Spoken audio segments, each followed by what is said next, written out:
Bonjour. Si un seul mot pouvait résumer la parole de Dieu que nous méditons pour ce 14e dimanche ordinaire, ce serait le mot prophète.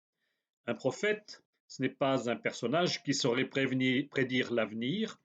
Le prophète dans la Bible, c'est l'envoyé de Dieu, celui que Dieu a choisi pour transmettre son message. En fait, le vrai prophète, c'est le porte-parole. Autrefois, on aurait parlé du héros, H-E-R-A-U-T.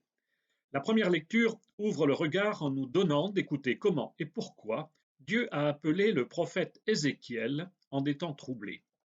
Dans la deuxième lecture, Paul raconte comment il a dû vivre sa mission avec les limites de son pauvre corps. En vérité, tout ce qu'il a fait, c'est uniquement l'œuvre du Christ dans sa vie. Enfin, l'Évangile nous fait vivre un moment difficile pour Jésus. Lui aussi a été reconnu comme un prophète, là je cite Luc 24, 19, comme un prophète puissant par ses actes et ses paroles devant Dieu et devant tout le peuple. Mais dans son village, l'accueil est plus que mitigé ce dimanche. Comme quoi, Dieu peut tout faire pour nous si nous mettons en lui notre foi. Et commençons donc par la première lecture. Le prophète Ézéchiel est prêtre du temple de Jérusalem et il est fils de prophète, fils de prêtre. Mais il n'a pas eu la joie de célébrer dans la maison de Dieu. Elle a été détruite par les armées de Nabuchodonosor et Ézéchiel a fait partie des exilés emmenés à Babylone. Le livre d'Ézéchiel commence par une vision extraordinaire. C'est comme s'il était emmené au plus haut des cieux en présence de Dieu. C'est le chapitre 1. Puis une voix vient du ciel et lui parle. Ici commence la première lecture de ce dimanche. Cette voix envoie en mission Ézéchiel pour qu'il porte la parole de Dieu auprès d'un peuple rebelle et infidèle. Nous avons ici un récit de vocation. Les esprits curieux pourront aller lire les chapitres 2 et 3 et relire la belle vision du prophète invité à manger le livre au goût de miel. C'est au chapitre 3 d'Ézéchiel, versets 1 à 3. Mais pour ce dimanche, nous allons lire les premiers versets du récit de vocation, chapitre 2, les versets 2 à 5. En ces jours-là, l'Esprit vint en moi et me fit tenir debout. J'écoutais celui qui me parlait. Il me dit, Fils d'homme, je t'envoie vers les fils d'Israël, vers une nation rebelle qui s'est révoltée contre moi. Jusqu'à ce jour, eux et leurs pères se sont soulevés contre moi. Les fils ont le visage dur et le cœur obstiné. C'est à eux que je t'envoie. Tu leur diras, Ainsi parle le Seigneur Dieu. Alors qu'ils écoutent ou qu'ils n'écoutent pas, c'est une engeance de rebelles. Ils sauront qu'il y a un prophète au milieu d'eux. Envoyé par l'Esprit de Dieu, la mission du prophète n'est pas une partie de plaisir. Il lui faut d'abord se mettre debout, oser se tenir et faire face à un peuple rebelle et infidèle à l'alliance. Il lui faut oser parler même si ceux à qui est destiné le message ferment leurs oreilles et leur cœur. Le rôle du prophète n'est pas de faire plaisir, mais de parler envers et contre tout. Peut-être oublie-t-on trop souvent aujourd'hui, comme en ces temps anciens, que la parole de Dieu est un glaive tranchant selon une parole de Jésus. Ne pensez pas que je sois venu apporter la paix sur la terre. Je ne suis pas venu apporter la paix, mais le glaive. C'est au chapitre 10, verset 34 de Matthieu. Maintenant, tournons-nous vers la deuxième lecture. C'est le dernier dimanche où nous lisons en deuxième lecture la deuxième lettre de Paul aux Corinthiens. La semaine prochaine, nous commencerons la lecture en continu de la lettre aux Éphésiens. À la fin de la deuxième lettre aux Corinthiens, Paul continue de défendre avec vigueur la mission qui lui a été confiée par le Seigneur. Sans doute certains mettaient-ils en cause cette mission. Dans ce passage offert à notre méditation, Paul fait une allusion à une écharde dans sa chair. Quelle était cette souffrance? On l'ignore. Mais elle donne à Paul l'occasion de reconnaître qu'en vérité, tout est don de Dieu. Ce bref passage de la deuxième lettre de Paul aux Corinthiens nous donne à lire dans le chapitre 12 des versets 7 à 10. Frères, les révélations que j'ai reçues sont tellement extraordinaires que pour m'empêcher de me surestimer, j'ai reçu dans ma chair une écharde, un envoyé de Satan, qui est là pour me gifler, pour empêcher que je me surestime. Par 3 fois j'ai prié le Seigneur de l'écarter de moi, mais il m'a déclaré, Ma grâce te suffit, car ma puissance donne toute sa mesure dans la faiblesse. C'est donc très volontiers que je mettrai plutôt ma fierté dans mes faiblesses, afin que la puissance du Christ fasse en moi sa demeure.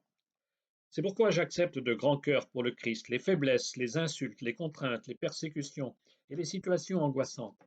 Car lorsque je suis faible, c'est alors que je suis fort. Au chapitre 11 et au début du chapitre 12, Paul rappelle toute la peine qu'il s'est donnée pour annoncer l'Évangile, mais aussi le don qui lui a été fait par Dieu au cours de visions où le Christ s'est révélé à lui. On pense bien sûr à la rencontre renversante sur le chemin de Damas, mais Paul a bénéficié d'autres moments de grâce qui l'ont ébloui. Il pourrait se vanter d'avoir été transporté jusqu'au ciel, et son message rappelle les visions du prophète Ézéchiel dans la première lecture. Mais là n'est pas le propos essentiel de Paul. Il doit mettre quelque chose en valeur de sa vie et de sa mission. Ce sont ses faiblesses, en particulier cette souffrance physique dont on ignore la cause. Paul a prié pour être délivré de ce mal, mais le Seigneur n'a pas accédé à sa demande, l'invitant à vivre cette épreuve avec patience. Ce n'est pas Paul qui agit, c'est le Christ qui agit en Paul. Cette leçon de vie spirituelle peut nous inciter à regarder nos propres faiblesses et nos limites humaines, quelles qu'elles soient, avec humilité, car ce que nous produisons de bon, le fruit de l'esprit, selon Paul encore dans la lettre aux Galates au chapitre 5, versets 22 et 26, le fruit de l'esprit, c'est bien l'œuvre de Dieu en chacun de nous. Enfin, tournons-nous vers l'Évangile. Pendant encore 3 dimanches, nous continuons la lecture de saint Marc. Les chapitres 4 et 5 ont eu pour cadre le bord du lac de Capharnaüm, la mer elle-même traversée dans la tempête pour un bref séjour à l'étranger. Et voilà qu'au début du chapitre 6, Jésus quitte Capharnaüm, le village de pêcheurs où habite Simon-Pierre, et il revient brièvement dans le village de sa jeunesse à Nazareth. Comment les gens qui le connaissent bien vont-ils l'accueillir? Donc, nous lisons au début du chapitre 6, les versets 1 à 6 de l'Évangile selon saint Marc. En ce temps-là, Jésus se rendit dans son lieu d'origine, et ses disciples le suivirent. Le jour du sabbat, il se mit à enseigner dans la synagogue.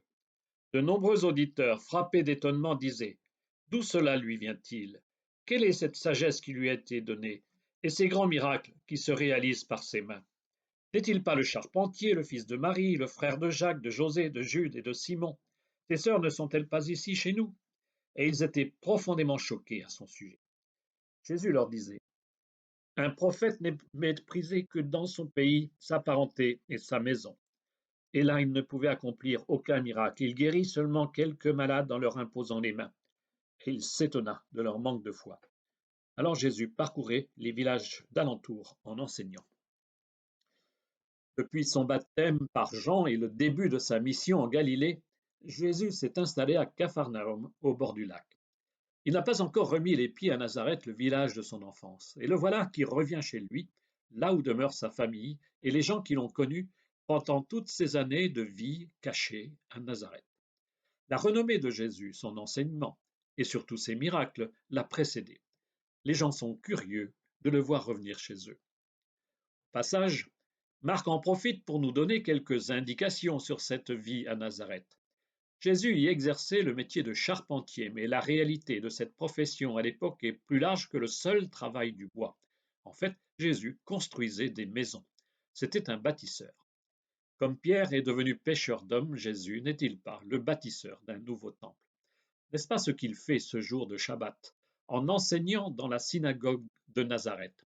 Mais si, chez Luc, on sait la teneur de cet enseignement à Nazareth, c'est au chapitre 4, les versets 14 à 30 de l'Évangile selon saint Luc, Marc ici garde le silence sur le message transmis par Jésus ce jour-là. Tous dans le village connaissent sa mère et les membres de sa famille. En réalité, ils le connaissent trop bien, ou plutôt, ils croient trop bien le connaître. Très vite, ils vont passer de la curiosité à l'hostilité. Certes, ils sont étonnés, mais ils se ferment jusqu'à en être scandalisés. La traduction liturgique, ils étaient profondément choqués, édulcore un peu la vigueur du mot grec scandalizo. Déjà au chapitre 3, sa mère et sa famille sont intervenus à Capharnaüm pour le ramener à la maison. Mais ce jour-là, Jésus leur dit que la vraie famille de Jésus, ce sont ses disciples. Jésus cite alors un dicton resté à la postérité. Nul n'est prophète en son pays. La véritable question ici, c'est donc l'identité de Jésus. La réponse pour l'instant cachée à la question que Jésus posera à Pierre et aux autres, pour vous, qui suis-je? Ce sera au chapitre 8, verset 29 de l'Évangile selon saint Marc. Il est important pour nous aujourd'hui de savoir que Jésus a vraiment vécu à Nazareth, homme parmi les hommes, et qu'il y a exercé un travail manuel. Mais il est tout aussi essentiel que l'incarnation ne voile pas l'origine divine du Messie. Pierre ne saisira que plus tard la profondeur de sa réponse, tu es le Christ. Difficile équilibre de notre foi, risquant toujours l'hérésie, pour tenir ensemble que Jésus est à la fois vraiment homme et vraiment Dieu. Comme nous le disons dans le Credo, il est Dieu, né de Dieu, lumière, né de la lumière, vrai Dieu, né du vrai Dieu. Et puis un peu plus loin, par l'Esprit Saint, il a pris chair de la Vierge Marie et s'est fait homme. Le résultat de ce bref séjour à Nazareth est bien maigre. Tout juste a-t-il pu faire quelques miracles, et surtout, Jésus s'étonne de leur manque de foi. L'action du Sauveur pour nous ne peut se déployer si la foi n'est pas au rendez-vous de la rencontre. Pour être sauvé, encore faut-il le désirer. Continuel débat théologique entre la grâce et la liberté. La volonté de Dieu, c'est de nous sauver, et les sacrements nous sont donnés pour cela. Mais l'efficacité du sacrement, et donc de l'action gratuite de Dieu dans notre vie, dépend ensuite de notre liberté.